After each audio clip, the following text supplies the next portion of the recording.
Well, hey there, welcome to this YouTube channel. Let me give you the skinny on what this channel is, what this video is. So my name's Keith McNally and I wrote a book about The Last of Us, a great big fat fucking book that does a super deep dive into The Last of Us. And it's free. You can get it at keithcourage.com. Here is a picture of the cover. Here is the URL. If that sounds like something you're interested in, please go grab it. And the idea with this YouTube channel is I'm going to make an audiobook version. The fuck was that? So I'm going to make an audiobook version and put it on this channel. And it's, like I said, it's huge. This is a gigantic project. And I'm putting it together now and it's absurd. It's like each episode is like 90 minutes to 2 hours and there's a shitload of them. Like, it just takes forever because it's a book about The Last of Us, but just anything about video games that I wanted to get into, I get into. So it's fucking, it's epic, man. So since this is going to be such a big project, I wanted to do like a test video, you know, just to make sure I've got the formatting and the style of this proper. I got this idea of how I want these YouTube videos to look, but I want to do a test video first, you know, before I start rolling out the whole big thing. So this is a conversation I had with my friend Brad, who I've known since I was a little wee baby. And we were talking about adventure games and our favorite kinds of adventure games and the kind of puzzles that we like. And I thought this would be a perfect test run because it just, you know, goes through a lot of different games and I can go fucking grab the footage and put them together, and it's a cool little talk. This will make a cool little video, I think. So the main topic of this is, the history of adventure games. If you're into that, maybe this will be interesting.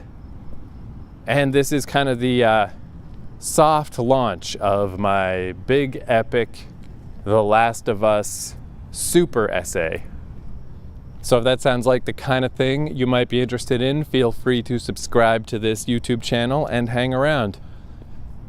But one thing I thought was funny and kind of sad listening back to this is at one point we start talking about the Fallout games, and we recorded this just before Fallout 4 came out. And it's just like, oh, what a downer, because I was so excited. I was talking about how Fallout games are just so open and how there's all these different ways you can approach different situations. And I say like, oh, I'm so excited for Fallout 4. I can't wait for Fallout 4. How fucking sad that seems now. In hindsight, that Fallout 4 is the least option-enabled fucking Fallout game imaginable. Like, it is so linear. There's no choices. It made me I just shook my head sadly for my past naive self. Ugh, Fallout 4, what a bad game. What a fucking piece of shit. Okay, so on that note, let's sally forth. Let's teleport to a Dunkin' Donuts in Toronto, Canada, where two big nerds discuss video games.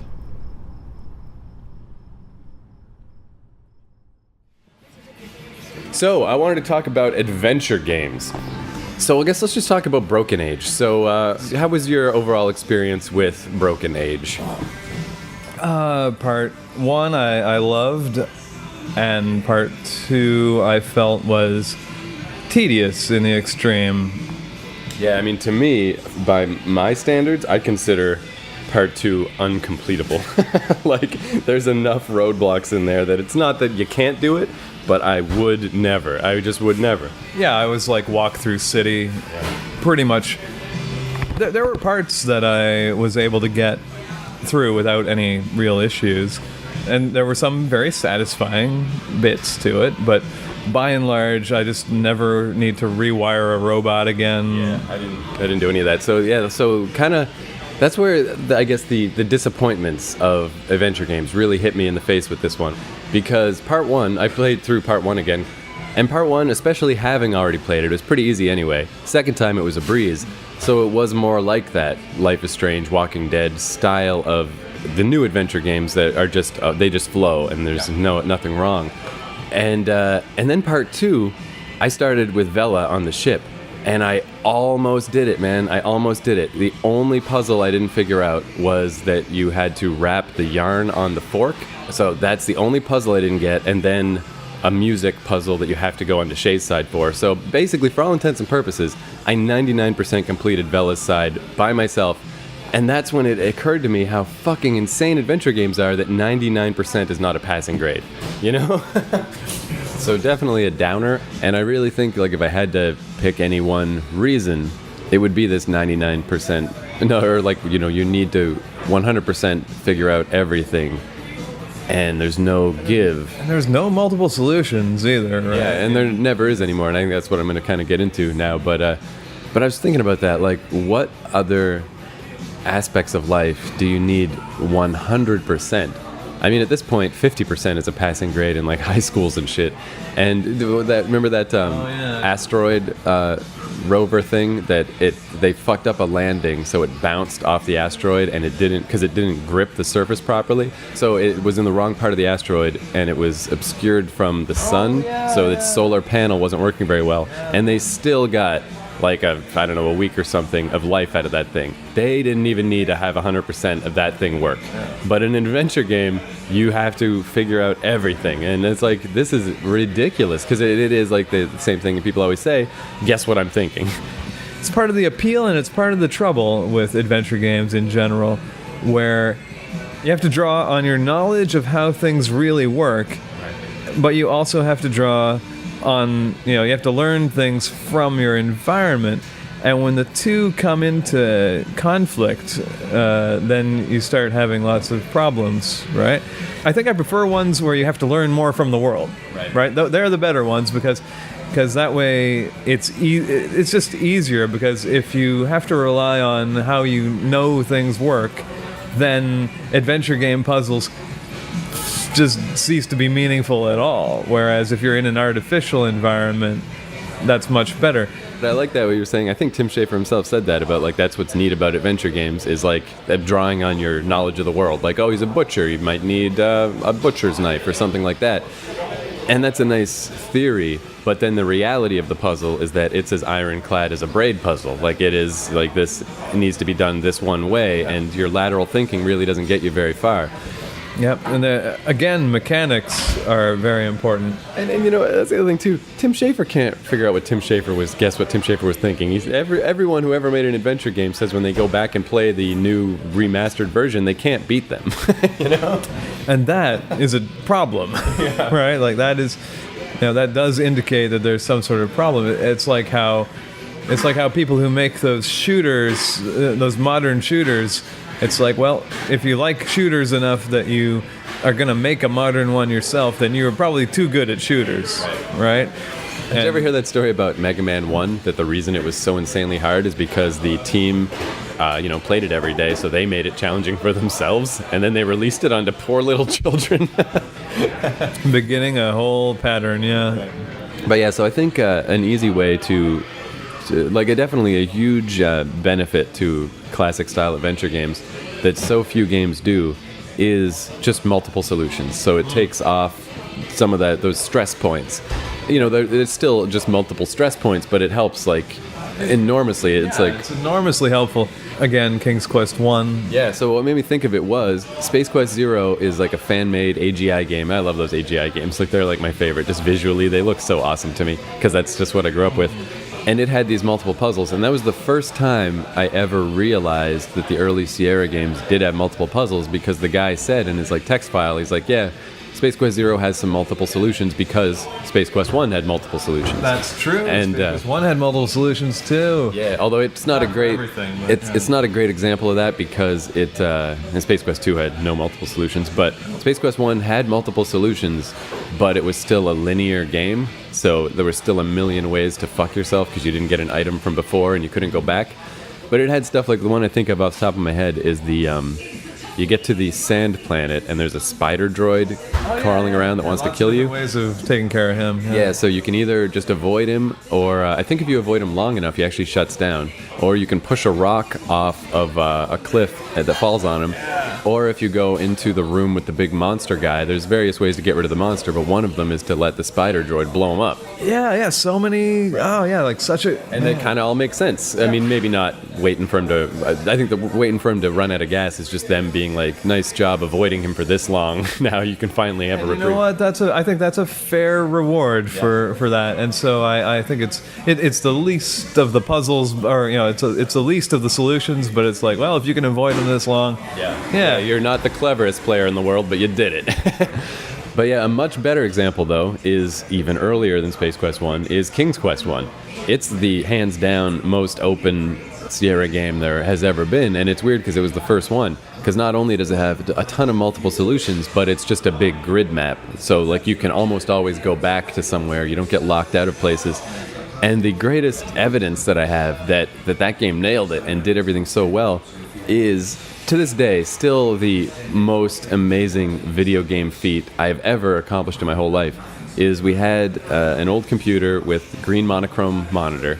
You had to type everything on the fly while the game's moving and all the pieces are in motion. So you had to type phrases in advance before you got onto the screen and like crazy shit.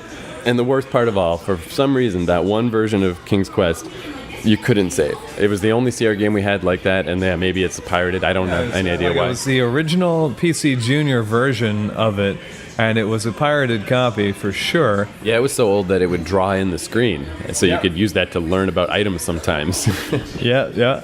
They later changed that because people complained, like, well, I can see all the items because I can watch the screen draw them in, but I thought that was cool.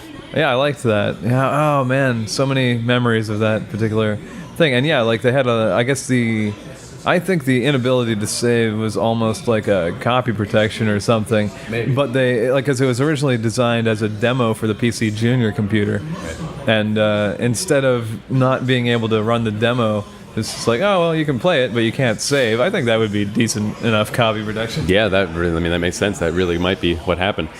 So, after having this game for, however long, I don't know exactly when or what year this happened in, but I guess it was somewhere between 2nd and 4th grade, I guess, because it was me and Adam Mullen, and he didn't live in Fredericton for really all that long. Maybe 5th grade? I don't know. But I was an elementary school kid. And one Saturday morning, me and him were like, oh, let's just play King's Quest like we did every week or whatever. Like, why not? Let's play it again and just see how it went. And we fucking beat it.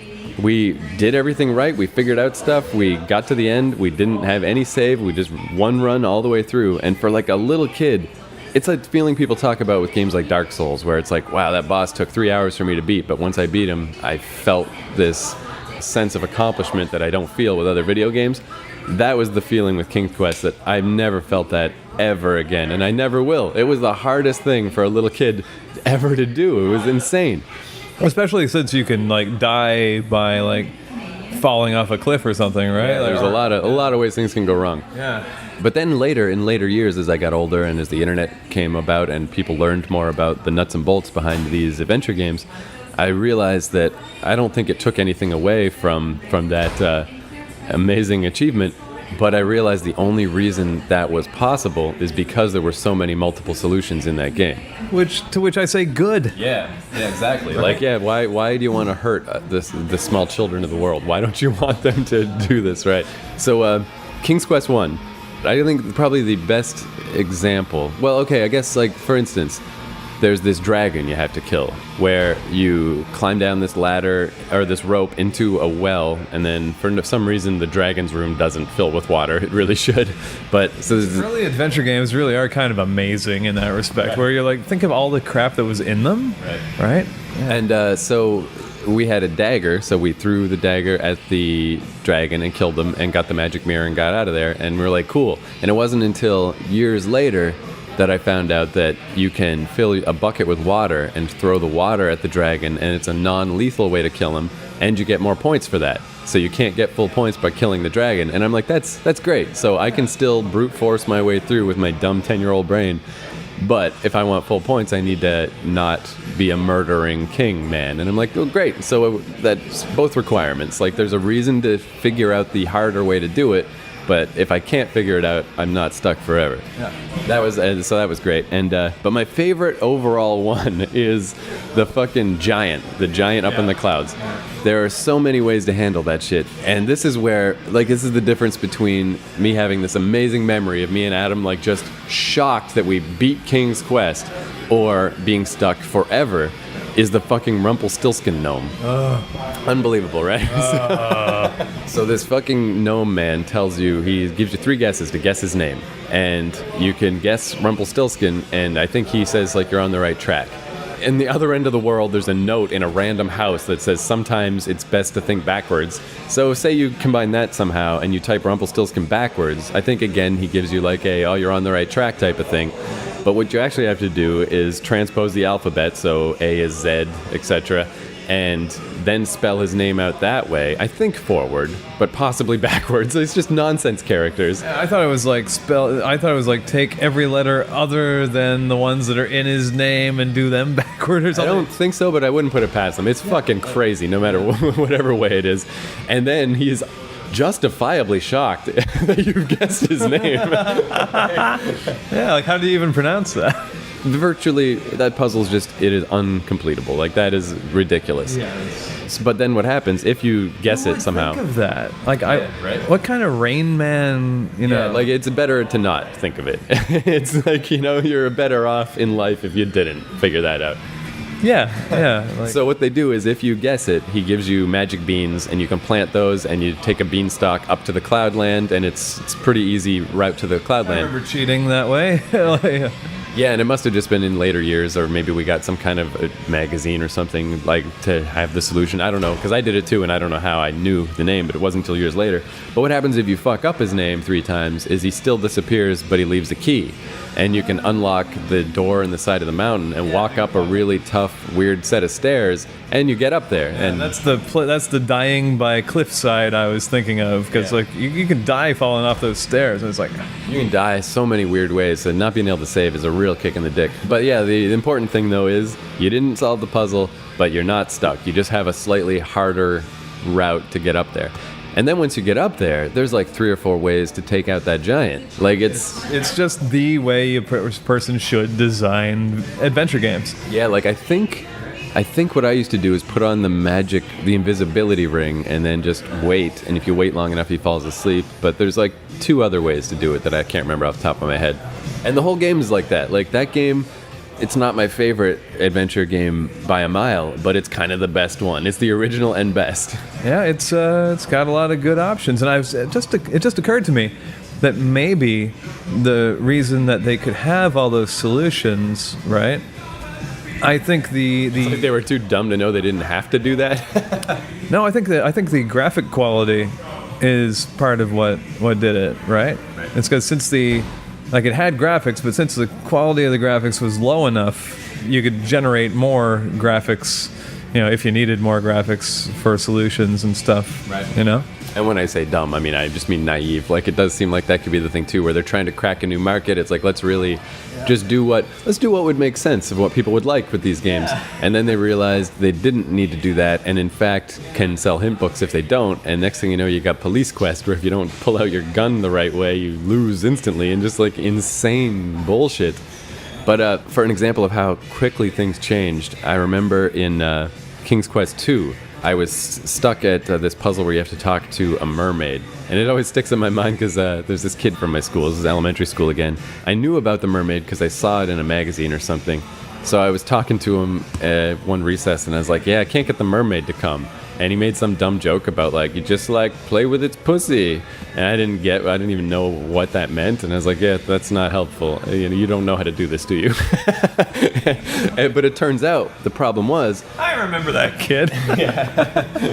It's all coming back.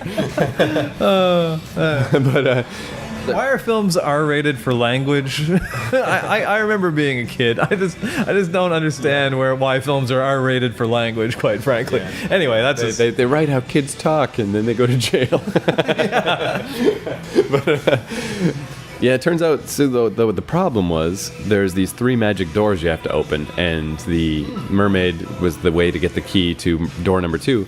So I got the key to door number 1, I opened door number 1, but then mermaid's not there, and it took days and days, possibly weeks, for me to realize I had to go read the inscription on door number 2 to trigger the mermaid, and it's like, man, fuck you, King's Quest 2. Fuck you and your asshole. Like, That is rough, right? Yeah. like King's Quest 1 would never have done that to me, you know? Yeah, so so let's move on to Quest for Glory. So the whole thing with Quest for Glory, originally Hero's Quest, was it was kind of D&D based. So you could pick a fighter, a mage, or a thief. And so there were multiple solutions for things based on that. Guaranteed, because you'd have to. Right. And the coolest thing was that if you could think of the solution for one, as long as you didn't require some skill or something. That's why I always gave my fighter stealth and magic. So I was looking up stuff in a walkthrough to kind of jog my memory. So, like, just as a little example, there's this one part in Quest for Glory 1 where there's these plants that are spitting out a seed, and they, like, spit it amongst each other, kind of like a Vegas fountain show or something. Yeah, it's so fun, yeah. So the different ways you can get it are if you're a magic user, and it has stats and everything too, so you need the high enough stats for these things to work, but you can cast a fetch spell, and it pulls the seed down. If you're a thief, you can climb up the rocks and wait until the thing goes by at the right moment and grab it. And if you're a fighter, you can throw rocks until one of the rocks finally finds purchase and knocks the thing out of the air. But of course, all character types can do all of those, with maybe the exception of the magic thing. So yeah, it's nice because it really did lead to a lot of different solutions for different stuff, which is like hearkening back to King's Quest 1. But I think that's what I like so much about it is it was almost like an anti-adventure game in that it wasn't about, hey, you got to try to guess what we want you to do. It was more about how are you going to do this? Like, it was that D&D feel, or that true adventure feel of like, you got a problem in front of you. Which way are you going to think to do this? And we will try to accommodate it. And like, that's awesome. That is so much better, you know? Yeah, I mean, there's no problem that can't be solved, at least in the short term, with violence. And, and it's important to recognize that. Yeah, so I have very fond memories of that one. That was just a really, really awesome game. And what that made me think of is, for fast-forwarding many decades, is my favorite adventure game style puzzle that I've run into in the last, 5 years maybe, was in Fallout New Vegas, which is not an adventure game in that sense at all, but very reminiscent of Quest for Glory 1, because Fallout's all about that. It's like you decide how you want to play, and then you just figure out a way for it to work. Like, I guess this always used to bug me from way back in video games, is like the locked door fallacy of there's a locked door, and until you get this key you can't get out. And I would just be like, in real life that's not a situation that happens. If you gotta get out of a room or into a room bad enough, get a goddamn sledgehammer, get a bulldozer. You are getting in or out of that place, you know? But that's the classic video game thing, is the locked door. Yeah. And sometimes Fallout actually has locked doors you can't get through, but... And sometimes in real life there are locked doors in, locked down institutions that are difficult to get into, but most of them are not. For instance, if we were locked in this room, I have no idea how we'd get out, he said, gesturing at the giant windows. Yeah, the reality of a locked door is it's mainly a social contract, and if you're in the world of, Fallout or something, you don't care about that. Or you're in some dungeon crawl game, you just break this fucking door down.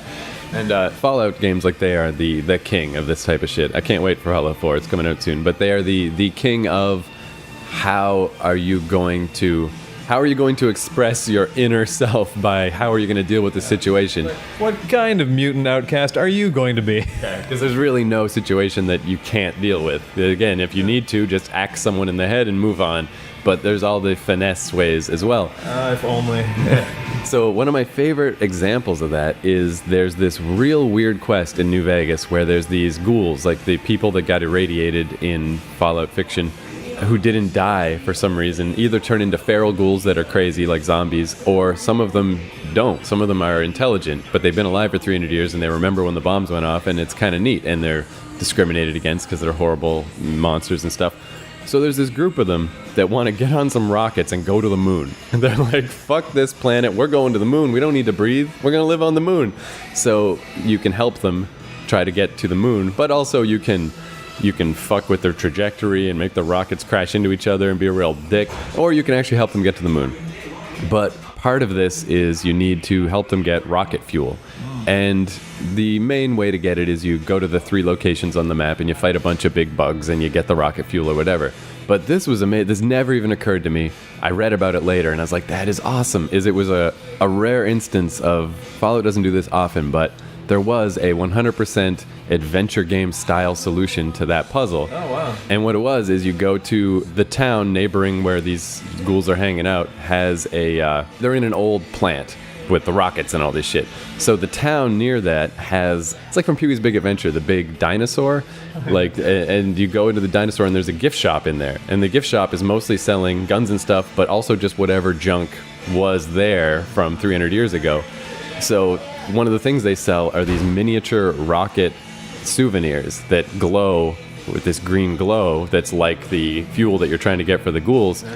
So if you put 2 and 2 together and you realize that that is the fuel, like these are samples, or you can find stuff around the world that talks about how they took these things off the market because the fuel was irradiating kids and shit, but it is the fuel. It's a sample size thing of this fuel. So you can buy a bunch of these things, or you can pickpocket the guy who works at the place and open the door to the storeroom, which is just full of these things because they're garbage and he can't sell them and no one wants them. Or you can kill him and steal the key that way. So that's like my favorite adventure game puzzle in the world, because the adventure game solution is there, which would be just figure out that this is what you need and get them from the guy. But then you can also do it in your classic Fallout ways of like Fight bugs. Yeah, you can fight bugs, you can pickpocket the guy, you can just be robbing his place and stumble upon these. It's every solution in the world. Yeah. And there's so many solutions that nobody even figures out that solution because they just fight bugs. But you don't have to. And to me, like, I love that. To me, that is the perfect adventure game. Like, if someone made an adventure game that was more dedicated to adventure game style puzzles than Fallout is, but was made with a Fallout style framework, so you're just like, fuck this, I'm just shooting everyone in the face and stealing everything that I need. But again, you could do the King's Quest thing, like if you want full points, that's not gonna fly. Yeah. But if you want to be clever, then figure it out. I love that. That's my favorite puzzle ever. And it's great because it makes sense. Like, I didn't think of it, but when I read about it, I'm like, that's so cool. The little rockets have fuel in them. Like, awesome. Because I found the rockets, the room full of rockets. I just thought it was a joke. I'm like, oh, that's funny. They can't sell the rockets, you know? I mean, how much rocket fuel of that variety do you need to get to the moon? I think you only need 15 of the little things, and I think that's just because you should probably have more, but just for the realities of filling up your inventory and buying them from the guy and stuff, like, they're just like, you know, if you bought 15 of them, you know what you're doing, that type of thing. You didn't buy 15 of them for no reason. Yeah, that's true. Yeah, I love that. I love that so much. If you just were on a kick of, like, what if you were just on a kick of buying, like, every one of these rocket things? Well, I think that would happen. I'm pretty sure that if you happen to have an inventory full of them for God knows why, like, probably the dialogue when you talk to the ghoul leader is like, hey, what are these? You know, let me look at those or whatever would be in your thing. Yeah. I highly recommend it. Just go on the Fallout Wiki and just read through all the solutions. It's fucking so cool. It's so cool. So, so I guess that's it then. I think it's a rambly talk, but I think that pretty much covers it all. Remember Space Quest 2? Sure. And you were stuck at the part where you have to dive and swim? Yeah, that was a real kick in the balls. Then I said, well, how about you take a deep breath? Yeah, and I remember I rejected that out of hand because I was just like, there's no way Roger Wilco is such a meat puppet that he doesn't take a deep breath before he dives. Like, it's such nonsense. And then eventually, like, man, I don't know how long it took me to really try it. Probably a couple of days at least. And then I did it and it worked. And I was like, unbelievable. Like, man, like I gave this game too much credit. If I could have saved myself 2 days of torment if I listened to Brad. But yeah, that was insane to me, man. Just generally good advice, really. Yes. Yeah, just don't presume that, you know, maybe occasionally just type continue having heartbeat, you know, just in case, because weak as fuck. I mean, it would be like, just to think of the like mental wherewithal that would be required of a person to dive without taking a deep breath. That's the hard thing. That's the command you have to give someone. Yeah. Breathe out, then dive. Yeah. Utterly insane.